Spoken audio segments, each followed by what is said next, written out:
एकंदरीत मुख्यमंत्री महोदयांच्या अध्यक्षतेखाली 100 दिवसाचं विजन संदर्भामध्ये सर्व विभागांची आढावा बैठका होत आहेत।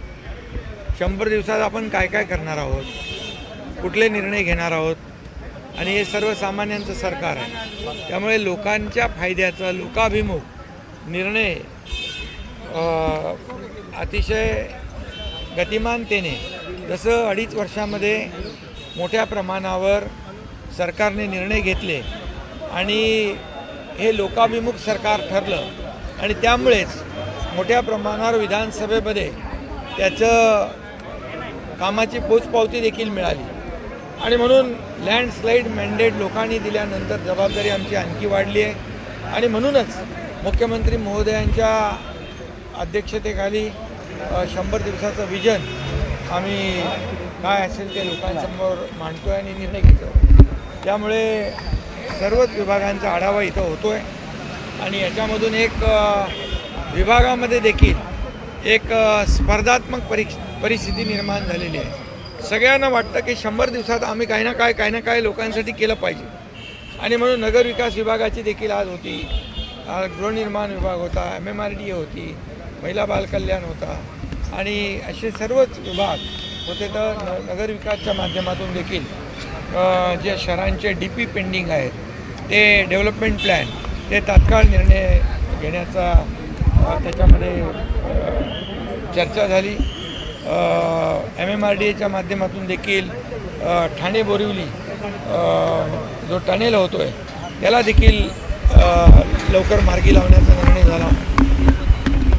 त्याचबरोबर मुंबईकडे पॉट टॅक्सी जी आहे ड्रायव्हरलेस त्याच्यावर देखील चर्चा झाली आणि मुंबई ईस्टर्न एक्सप्रेस हायवे जो आहे त्याच्यावरची वाहतूक कोंडी कमी कशी करता येईल आणि त्यासाठी काय उपाययोजना केल्या पाहिजे यावर देखील चर्चा झाली आणि एकंदरीत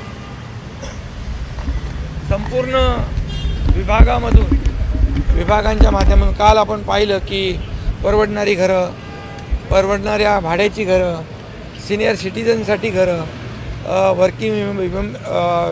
महिलांसाठी घरं, काम करणाऱ्या महिला ज्या वर्किंग विमन आहेत त्यांच्यासाठी, विद्यार्थ्यांसाठी, गिरणी कामगारांसाठी, अशा पोलिसांसाठी, अशा सगळ्याच याच्यावर चर्चा आपण या ठिकाणी करतो आहे आणि त्यामुळे इंदू मिल आणि बाबासाहेबांचं जे स्मारक आहे ते युद्ध पातळीवर हिंदुहृदय सम्राट बाळासाहेब ठाकरे यांचं स्मारक जे आहे ते युद्ध पातळीवर झालं पाहिजे यासाठी देखील त्यात काय अडचणी आहेत त्याच्यावर चर्चा झाली आणि म्हणून एकंदरीत या 100 दिवसाच्या विजनच्या प्रोग्राममधून या महाराष्ट्रातल्या जनतेला जे त्यांनी आम्हाला दिलं आहे, त्यांनी जे कामाची पोचपावती दिली आहे त्याची परतफेड आम्ही या 100 दिवसाच्या लोकाभिमुख कामातून आम्ही करणार आहोत आणि म्हणून सर्व अधिकारी, सर्व विभाग कामाला लागलेले आहेत। एक टीम काम करते आहे आणि म्हणून एक टीम म्हणून सर्व विभागाच्या माध्यमातून आपापल्या विभागाच्या माध्यमातून मंत्री महोदय देखील कामाला लागले आणि म्हणून आजची बैठक जी होती मुख्यमंत्री महोदयांच्या अध्यक्षतेखाली ती महत्त्वाची होती आणि लोकाभिमुख होती। मेट्रो संदर्भात देखील मेट्रो 3 आपण 100 दिवसाच्या आत सुरू करतोय। मेट्रो 3 आता BK सेतू, आत्रे चौक, वरळी इथपर्यंत सुरू होईल आणि इथून नंतर कुलाब्यापर्यंत जाईल। त्यामुळे हे मेट्रो 3A मुळे 10-15 लाख प्रवासी रोज प्रवास करतील आणि मेट्रो 3 कंप्लीट होईल त्यावेळेस लाखो प्रवासी, जवळपास 25 ते 30 लाख प्रवासी रोज प्रवास करतील। त्यामुळे रस्त्यावरची वाहतूक कमी होईल आणि या पुढच्या काळामध्ये देखील जवळपास मेट्रो 3 असेल आणि इतर ज्या मेट्रो आहे अशा 50 किलोमीटरच्या मेट्रोचा जे मार्ग आहेत ते देखील आपण लोकांसाठी खुले करणार आहोत। त्यामुळे मोठ्या प्रमाणावर एंड टू एंड कनेक्टिव्हिटी मिळेल आणि याचा फायदा लोकांना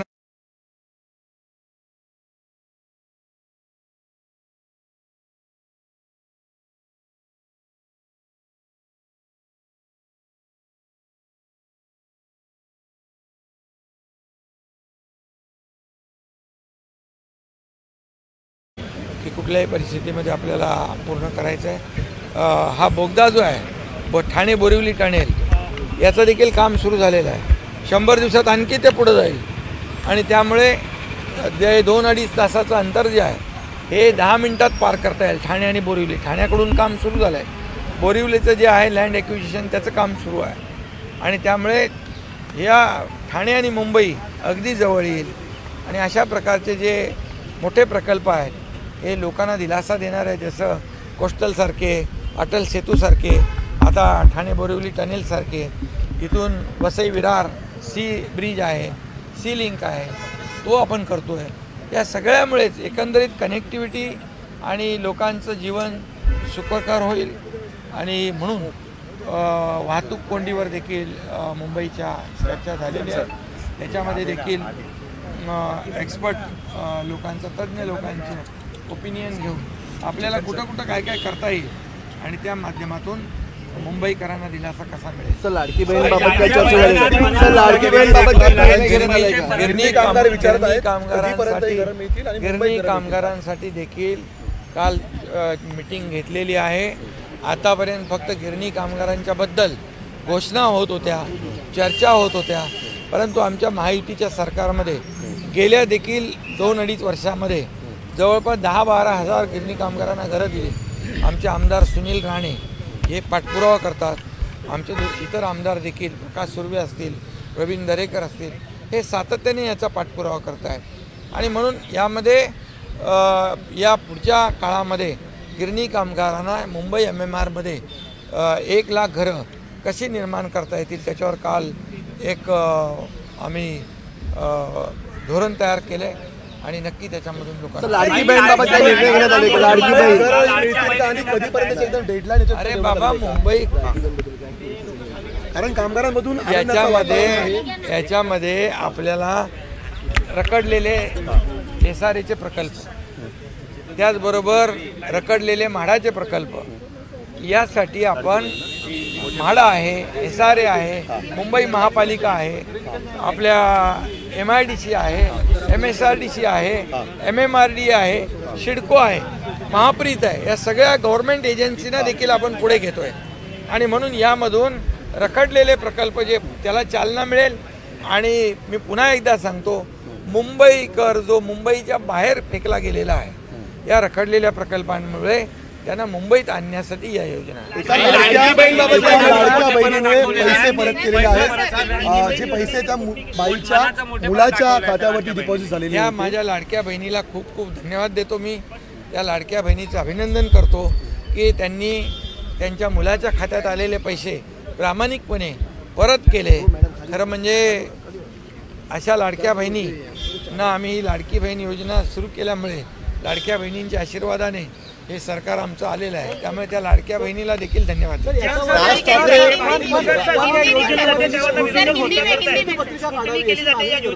यामध्ये ऐका विरोधकांना टीका करण्याशिवाय दुसरं काम आहे का? लाडकी बहीण योजना जेव्हा सुरू करत होतो तेव्हाही टीका केली, पैसे मिळणार नाहीत, फक्त हे चुनावी जुमला आहे। अरे 5 इन्स्टॉलमेंट दिले, 6वा इन्स्टॉलमेंट पण आमचा दिला। आता याच्यामध्ये कोर्टात गेले बंद पाडण्यासाठी, कोर्टाने त्यांना फटकारलं, बरोबर।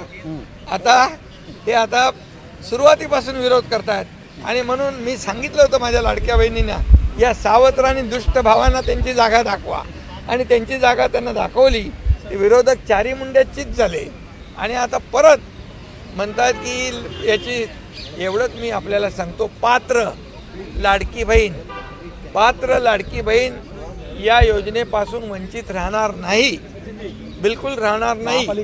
हा पूर्णपणे तो त्या लाडक्या बहिणींना मी शब्द देऊ इच्छितो।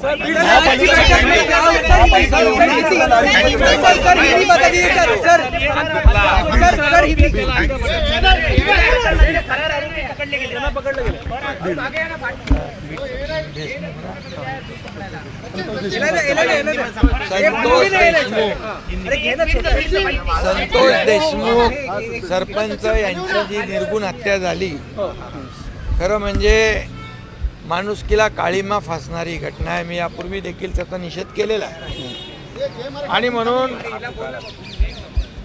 मुख्यमंत्र्यांनी घेतलेले निर्णय SITचे असतील, CIDची चौकशी असेल, ही अतिशय व्यवस्थित त्याच्यामध्ये चौकशी सुरू आहे आणि जे आरोपी आहेत एकही आरोपी सुटणार नाही। मी कालही म्हणालो, कानून के हात लंबे होते हैं, नाक दाबल्यावर तोंड उघडलं आणि फरार झालेले आरोपी त्यांची जेव्हा प्रॉपर्टी सीज झाली, त्यांची बँक खाती गोठवली गेली, तेव्हा ते शरण आलेत। जे उरलेले आहेत त्यांना पण पोलीस पकडतील, कोणी याच्यामधून बाहेर राहणार नाही आणि ही केस सरकारने गांभीर्याने घेतलेली आहे। ही केस फास्ट ट्रॅकवर घेऊन याच्यामध्ये तज्ज्ञ वकील, विशेष वकील लावून कोर्टाला विनंती केली जाईल, कारण ज्या पद्धतीने निर्गुणपणे ही हत्या झालेली आहे संतोष देशमुख यांची, तेवढीच कठोर शिक्षा या सर्व आरोपींना झाली पाहिजे। या आरोपींची पाळंमुळं सरकार खोदल्याशिवाय राहणार नाही आणि या सर्व आरोपी जे आरोपी आहेत फास्ट ट्रॅकवर केस घेऊन सरकार कोर्टाला विनंती करेल, अशा निर्गुण ज्यांनी हत्या केली त्यांना फासावर लटकवलं पाहिजे, असा प्रयत्न सरकारचा असेल।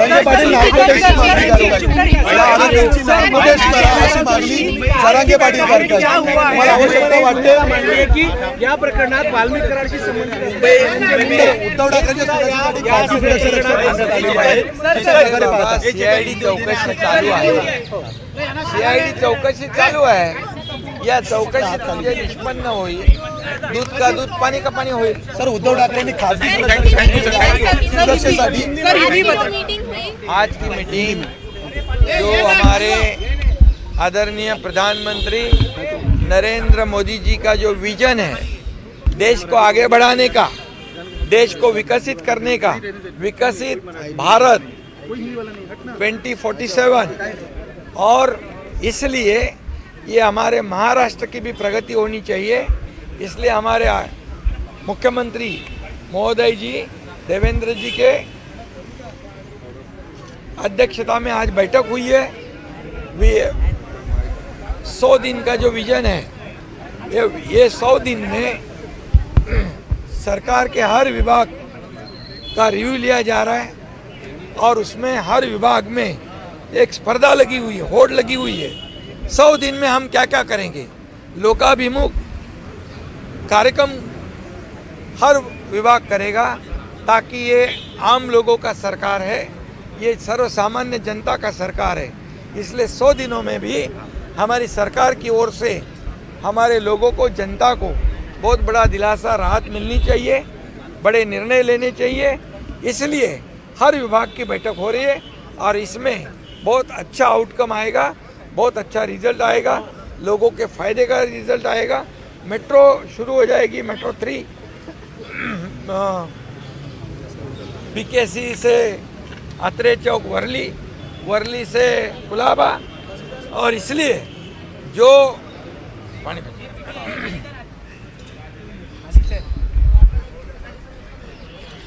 मेट्रो शुरू हो जाएगी तो मेट्रो में भी लाखों लोगों को फ़ायदा होगा, रोड की ट्रैफिक कम होगी।